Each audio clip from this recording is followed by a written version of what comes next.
أنا عندي سؤال. سؤالي هو انتوا دلوقتي مستغربين ليه من واحدة على ايه، على السوشيال ميديا.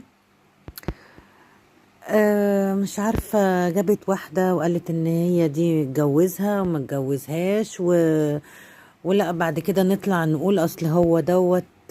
دي تمثيلية، كنا بنعمل مسلسل وبنضحك عليكم، مش عارفة ده مقلب. ليه مستغربين ليه؟ معلش، انتوا مستغربين ليه؟ وبيجروا ورا الريتش، وبيجروا ورا اللي هو زيادة المشاهدات، وبيجروا وبيجروا وبيجروا وبيجروا. طب ما ده طبيعي. هو مش طبيعي اللي اللي الدنيا فيه وعمالة تقول وتعيد، ولا وده جاب واحدة، ولا مش مصرية، لا المهم غير عربية. لا، هي القصة مش قصة كده. القصة اللي هو عايزين اي حاجة